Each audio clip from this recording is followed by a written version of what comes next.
এই মুহূর্তে বিমানবন্দরে আছেন আমাদের সহকর্মী মেহেদী নাইম। সরাসরি চলে যাচ্ছি তার কাছে। নাইম, ফ্লাইটের সবশেষ আপডেট কি পেয়েছেন? ঠিক সময় মতো আসছে কিনা, আর বিমানবন্দরে আসলে কি অবস্থা সবশেষ? বাফুফের কর্মকর্তাদের সাথে কোনো কথা হয়েছে কিনা? তিতুমির এক অন্যরকম রাত। আমরা আসলে বিভিন্ন ডিসিপ্লিনের যখন দেখি দেশের বাইরে থেকে আসে সেগুলোও কভার করি, কিন্তু এইটা আসলে অন্যরকম একটা অর্জন বাংলাদেশের জন্য। প্রথমবারের মতো এশিয়ার সর্বোচ্চ মঞ্চে নারী ফুটবলাররা খেলতে যাচ্ছে এবং সেই অনুভূতিটা আসলে বলে প্রকাশ করার মতো না। মিয়ানমার এফসি এশিয়ান কাপ বাছাই পর্বের যে 3টা ম্যাচ ছিল, তিনোটাই বিশাল ব্যবধানে বাংলাদেশ জিতে কিন্তু দেশে ফিরবে। আর কিছুক্ষণ পর আপনি যেটা বলছিলেন যে ঠিক সময় মতো ফিরবে কিনা, এখন পর্যন্ত সবকিছু ঠিক আছে। 1:30টার মধ্যে আসলে ফেরার কথা নারী ফুটবলারদের, তারা ওই সময়ই ফিরবে বলে এখন পর্যন্ত বাফুফের যে কর্মকর্তারা আছেন এই বিমানবন্দরে তারা আমাকে জানিয়েছেন। এবং ধীরে ধীরে কিন্তু বাফুফের বিভিন্ন কর্তারা বিমানবন্দরের ভিতরে প্রবেশ করেছেন। আমরা দেখেছি বাফুফের নারী উইংয়ের চেয়ারম্যান মাহফুজা আক্তার কিরণ তিনি ঢুকেছেন, বাফুফের এক্সিকিউটিভ বডির যারা বাকি সদস্যরা আছেন তারা ঢুকেছেন। তবে সভাপতি তাবিদ আল কিন্তু এখনও এই এয়ারপোর্টে আসেনি, তিনি থাকবেন এই আয়োজনের বাকি অংশ যে হাতিরঝিলে অ্যাম্পি থিয়েটারে যে অনুষ্ঠানটা হবে সেখানে কিন্তু তিনি আছেন। এখানকার পরিস্থিতি যেটা বলতে হবে যে আসলে এর আগে 2টা সাব যে বাংলাদেশ জিতলো তখন কিন্তু আসলে দিনের বেলায় বাংলাদেশ টিম এসেছিল নেপাল থেকে।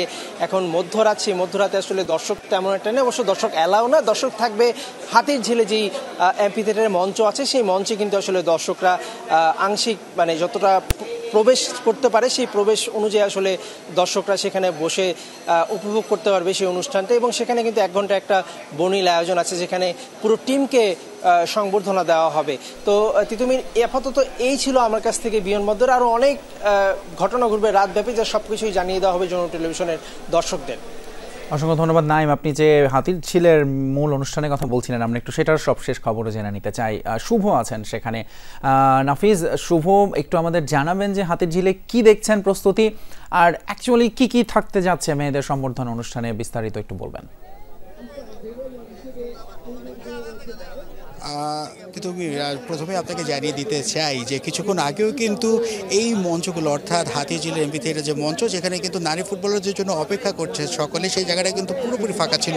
কিন্তু এই মুহূর্তে যদি আমি ঠিক গ্যালারি পরিবেশটা দেখাই তাহলে কিন্তু দেখতে পাচ্ছি যে পুরোপুরি কানায় কানায় পরিপূর্ণ না হলেও অধিকাংশ জায়গা, অধিকাংশ আসন কিন্তু ভরে গেছে, অর্থাৎ মুহূর্তেই কিন্তু ভরে গেছে। এখনও পর্যন্ত প্রায় 1.5 ঘন্টার সময় বাকি আছে নারী দলের এখানে পৌঁছানোর।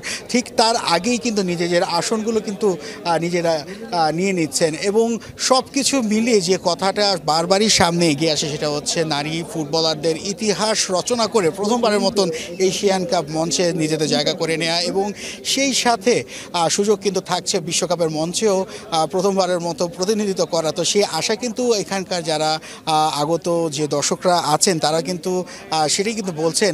আমরা যদি একটু তাদের সঙ্গে একটু কথা বলতে চাই, তো তাদের সঙ্গে একটু কথা বলবো যে ভাইয়া, প্রথমত এখানে এসছেন, অনেক বড় একটা মহেন্দ্রক্ষণ বাংলাদেশ ফুটবলের, তো কি মনে হচ্ছে বা সামনের দিনগুলোতে কি অপেক্ষা করছে, বা এই নারীদের হাত ধরে আরও কত সাফল্য আসবে বলে মনে করেন?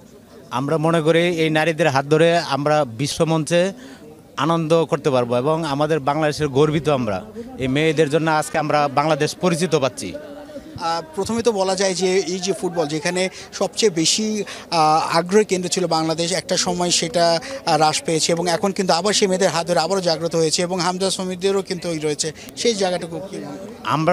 আমরা তো আশা করি আমাদের মেয়েরা আন্তর্জাতিক ফুটবলে আমরা বাংলাদেশের গর্ব, এবং তারা যাতে আরও উন্নত করতে পারে খেলাকে, আমরা সবাই আনন্দিত হব। যেমনটা শুনছিলেন, সকলেই কিন্তু নারী ফুটবল দলের দিকে তাকিয়ে, অর্থাৎ বিশ্বমঞ্চে তারা আরও সাফল্য এনে দেবেন এমনটাই কিন্তু প্রত্যাশা তাদের। এই ছিল সবশেষে আমার কাছে থাকা তথ্য। শুভ, ধন্যবাদ আপনাকে। আপনার সঙ্গে আসলে আমরা আরও পুরো অনুষ্ঠানের পুরোটা জুড়েই আপনার সঙ্গে আমরা থাকবো। ধন্যবাদ জানাচ্ছি আপাতত।